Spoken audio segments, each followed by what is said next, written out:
Thanks. And thanks to at home for joining us this hour. Really happy to have you here this Friday night. I love days like this. I love news days like this. There's so much to show you. Here's Pittsburgh, Pennsylvania today. People turned out to stand up for science. That was the name of the protest. To protest against the Trump administration's indiscriminate cuts to science in all ways. You can see some of the signs here. Fight for science, defend the NIH, defunding research is a recession plan. That's actually quite true. Here's a good one. Quote, budget cuts create all kinds of trouble. I had to look that up. Alkynes, A-L-K-Y-N-E-S, alkynes are organic molecules made of the functional group carbon-carbon triple bonds. They are unsaturated hydrocarbons. And budget cuts create all kinds of trouble. Here's another good one in Pittsburgh. Got polio? No? Thanks, science. And you see where it says it's a Berg thing and the Salk vaccine there. The University of Pittsburgh is where Jonas Salk developed the polio vaccine. Across the state of Pennsylvania, outside City Hall in Philadelphia, look at this. This was this is impressive. This was the Stand Up for Science crowd outside Philly City Hall today. That's a big, look at that. That's a really big protest. Some good signs at the Philly protest as well. Your policy, defund the NIH, has been rejected by peer review. This is a good one. I feel like this one is special for Susan's birthday today. She loves Beaker from the Muppets. Susan, this happened in Philly today. This is the only orange Muppet I trust to tell me about science. Me. A version of this sign we saw a few different places today. I love trans mice. All right. I know you didn't listen to Trump's speech to Congress this week. I saw the numbers. It was the least watched Trump State of the Union or joint speech to Congress of all the ones he's given. So I know you didn't watch. But one of the things he said in his speech was that one of the terrible liberal things that his top campaign donor had discovered was happening in government was research to make mice transgender. And he said that in his speech, and all the Republicans gasped and laughed and jeered because that was so terrible. Actually, it's transgenic mice. And transgenic mice are used in all kinds of laboratory research because mice are transgenic when they have been genetically altered so you can study human illnesses and conditions in them even though they're mice. It is transgenic mice, you numbskulls. But sure, go ahead and shut down all the labs studying all the diseases, because what are you, 5? This was Boston. There were big crowds today in Boston as well. Stand up for science. Some signs in Boston. No science means no medicine, no tech, no progress, no future. Also this one, cut DNA, not the NIH. Genetics research and experimentation. Of course, because it's Boston, there's a Dunkin' Donuts sign. America runs on science. In Madison, Wisconsin, local public radio there put the turnout at what they described as more than 1,000 at the Stand Up for Science protest at the Wisconsin State Capitol. Wisconsin Democratic Party Chairman Ben Wickler said he was there and he thought the crowd was even larger than that. He also singled out his favorite sign in Madison, which was, quote, no science, no cheese. It's Wisconsin. Really, really big crowd turned out in New York City at Washington Square Park to protest against Trump's cuts to science. Look at that. Cold day, cold, windy day today in New York City. 9 out of 10 preventable diseases prefer the GOP. Every disaster movie begins with a politician ignoring science. See the one on the left there? It was a cold, miserable Chicago winter day today in the Windy City, but people turned out in big numbers in Chicago as well to protest. In addition to all the scientists and supporters and regular people who showed up, they also got some high-level representation from their members of Congress, including Senator Dick Durbin and Congresswoman Jan Schakowsky. In Atlanta, there were big crowds in Atlanta at Liberty Plaza. Atlanta, of course, is home to the CDC, which Trump has whacked with big cuts and huge numbers of firings. People turned out in the South, in Little Rock, Arkansas, on the state capitol steps. Stand up for science. People turned out in Lansing, Michigan, with signs supporting the National Oceanic and Atmospheric Administration. We love NOAA, so stop firing the darn meteorologists and the people who run the freaking weather radar. People turned out in St. Louis, Missouri, which is a good science sign. Time to react with the steaming beaker. Raleigh, North Carolina, part of what they love to call the research triangle, but here are researchers and scientists and their supporters and regular folks having to come out in Raleigh, North Carolina today, protesting against Donald Trump's massive cuts to scientific research.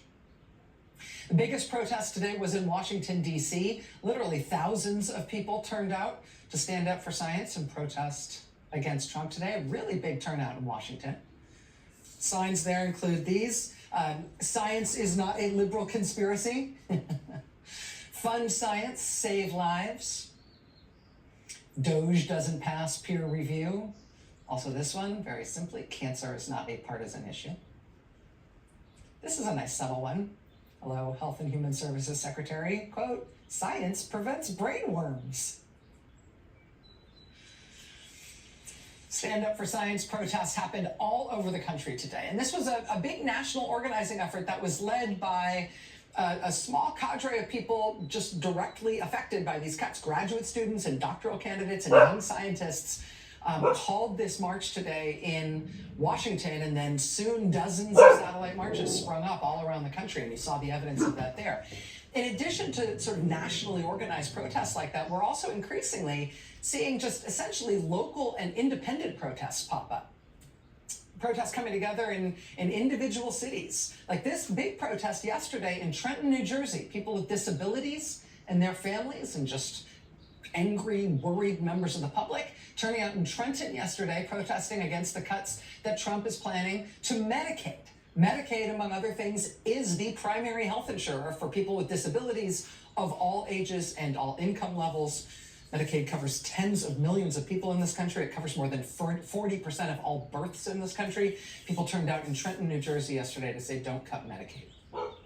Along the same lines, just an independent single city protest, there was this protest of worried, angry local folks in Nashville, Tennessee. Came out yesterday to protest, to defend Social Security, just right outside their local Social Security office in Nashville. Protesters are pushing back tonight against possible staffing cuts at the National Social Security office. Thanks for joining us tonight at 10. I'm Lauren Lowry. Dozens of people rallied outside the office today. Our Sharon Dankwa has a look at why they say cuts could directly affect them here in the mid-state. No closures, no cuts, protect SSA. Today, we're gathered here not just as individuals, but as a community of people who understand the vital role that Social Security plays in so many lives. Resources provided in this building, Jennifer Brinkman says so many could be taken for granted. I know firsthand how essential these offices are, especially this office right here.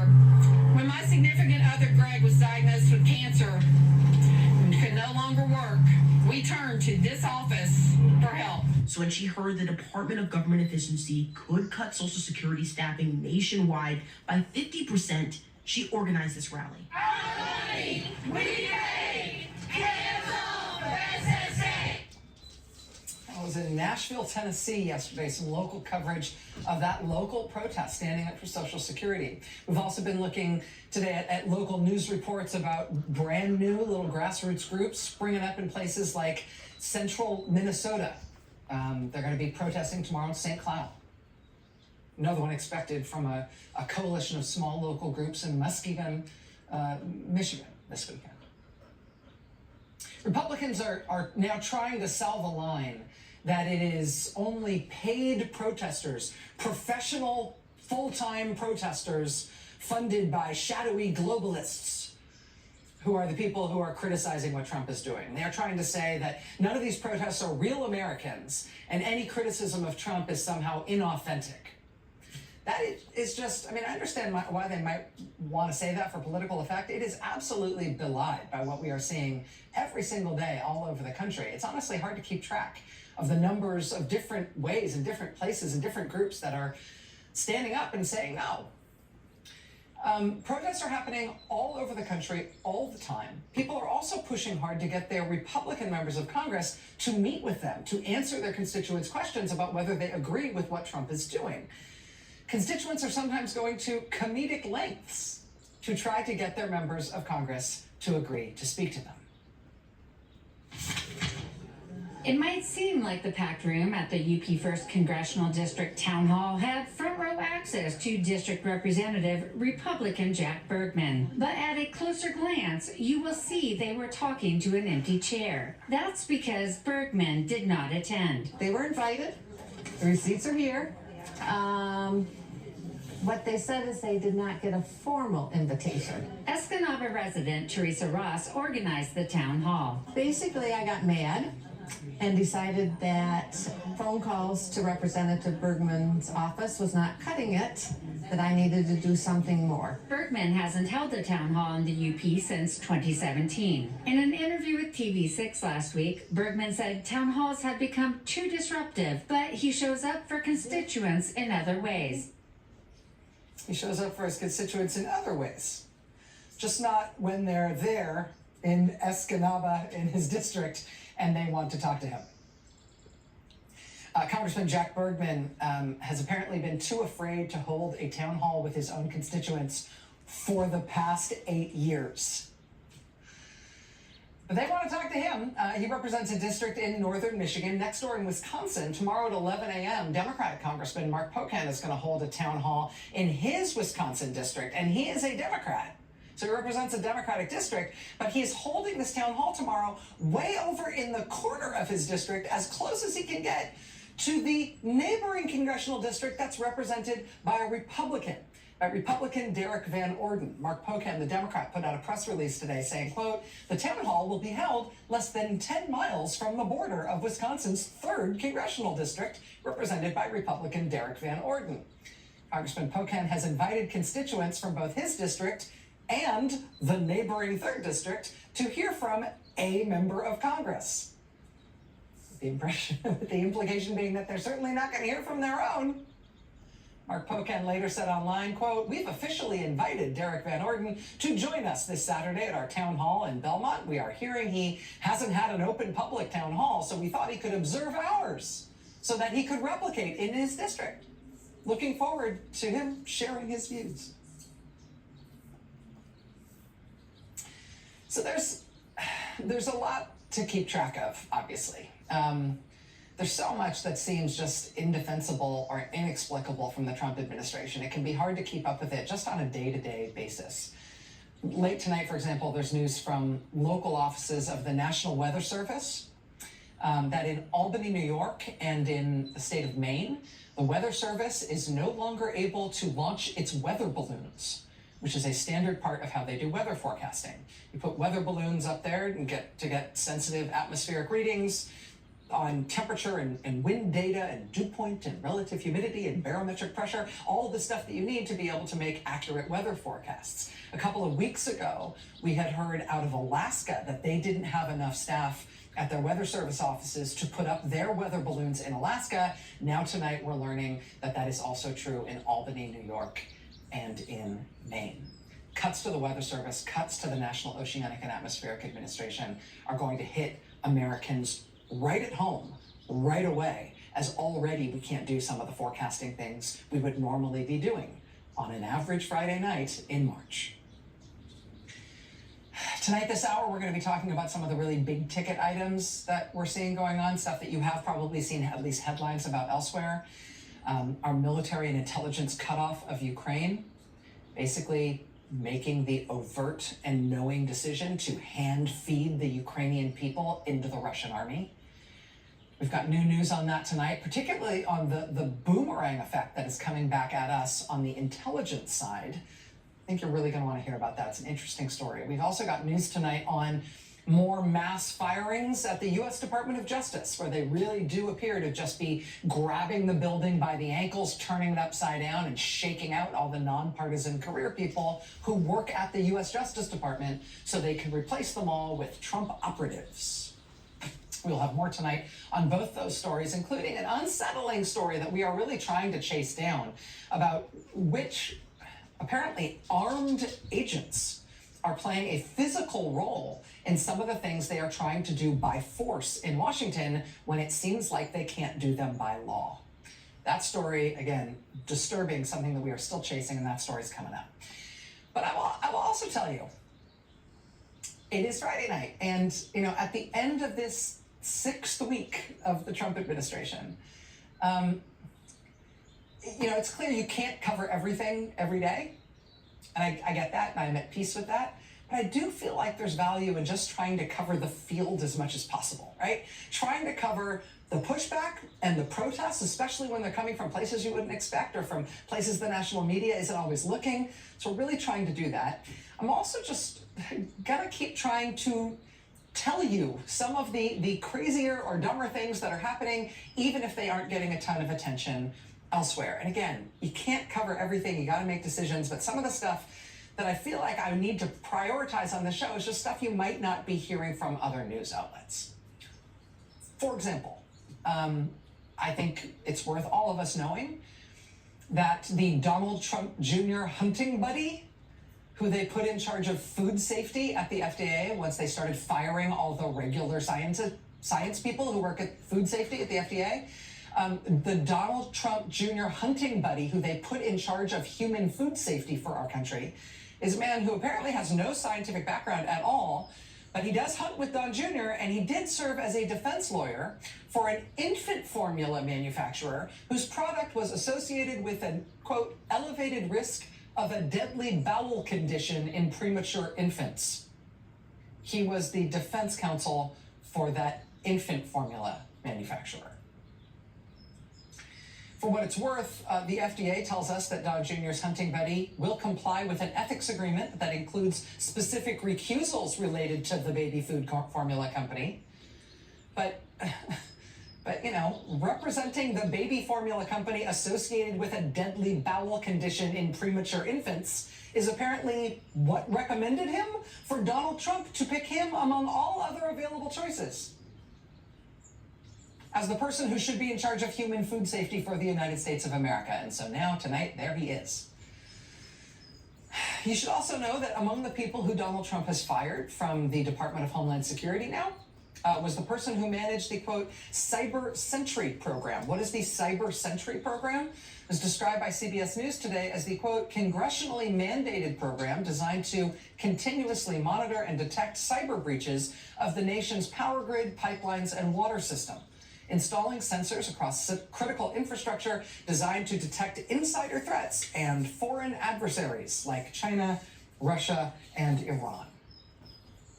Because, yeah, who wants us to be protecting our pipelines, our power grid, and our water systems from cyber attacks?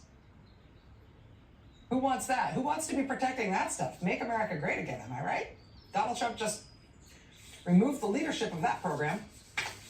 You should also know that Donald Trump has also just fired the government's foremost expert, the nation's, quote, national taxonomist of the specific pest that almost completely destroyed the Florida citrus industry just a few years ago in 2019. There is a guy in the US government who is the scientist in charge of making sure that pest doesn't again get into the United States to decimate Florida citrus trees. Just 6 years ago, that happened, and it reduced Florida's citrus industry to, quote, ghost groves. Some experts were writing off Florida citrus entirely. That was a multi-billion-dollar crisis in 2019. Donald Trump just fired the guy in charge of making sure it doesn't happen again. One of the world's leading scientists on that particular agricultural problem and pest. You should also know that amid all of this genius, very intelligent cutting of the United States government, the Department of Homeland Security has somehow, this past week, found $30,000 to air television ads, specifically in West Palm Beach, Florida. over last weekend while Donald Trump was at his house in West Palm Beach, Florida. These are ads that explicitly thank Donald Trump for being so great. And the Department of Homeland Security is now spending your tax dollars to air those ads thanking Donald Trump. The ads are running in West Palm Beach while Donald Trump is weekending in West Palm Beach. Ads just telling him he's great and reminding him who the Homeland Security Secretary is, who thinks he's so great. They're doing that with $30,000 in tax funds. But sure, the guy who keeps the thrips and psyllids off the orange trees in Florida, no, Trump fired him because we can't afford him. Can't afford that. So, again, our attention spans are finite. We all only have so much bandwidth. Time is finite. But I will do everything I can to bring you all the news I can, especially if I think it's stuff that you might not be running into other places. People all over this country are pushing back against what Trump is doing. People are pushing back in numbers, big and small, in some big national organizing efforts like we saw today, in little local uproars like we saw today, in town halls, whether or not they can shame that Republican congressman into actually turning up. I absolutely believe that information is power. But so is getting up and doing something about it. Everybody's doing their part. So we got lots to get to tonight. Stay with us.